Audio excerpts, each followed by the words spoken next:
Hello, welcome to today's tutorial, which will show you how to split text using the text to column feature in Excel.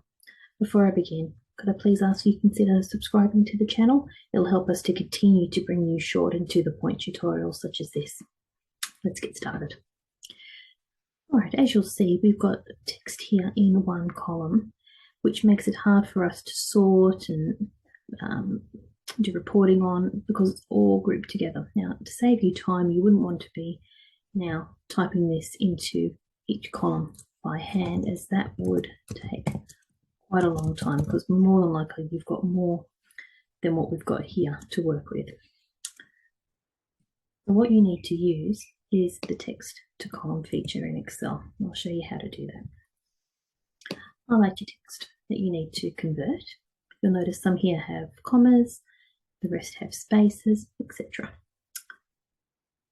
Over to the data tab in the top ribbon, and you'll see the option of text to columns. Click on that. Now this can be a little bit daunting for those of us who maybe aren't as experienced in Excel as others, but let me show you how easily this one works. We need to select the delimited, which is because our text has commas or tabs separating them out. And you'll see a preview of the text here, exactly how it looks now. Click on Next.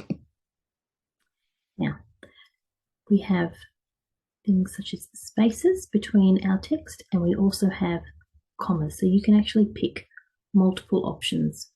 And you'll see here, when I select them, see how they're all still grouped together here.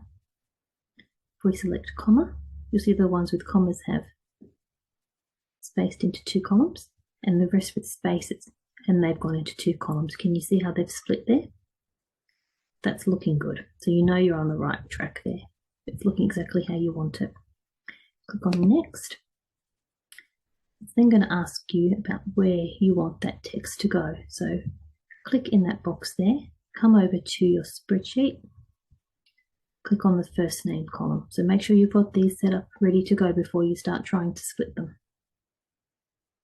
Then go to Finish. It's that simple. It's split all your text across those two columns for you, exactly how you wanted it. The spaces are gone and the commas are gone. And that's how easy it is. Now, obviously you can see how broad this feature can be used on other things you could use it for, but I hope that gives you a good introduction to it and will help you save some time. If you've liked this tutorial, please leave a comment and like, and I'd love it if you could subscribe. Thanks very much, and we hope to see you again here soon.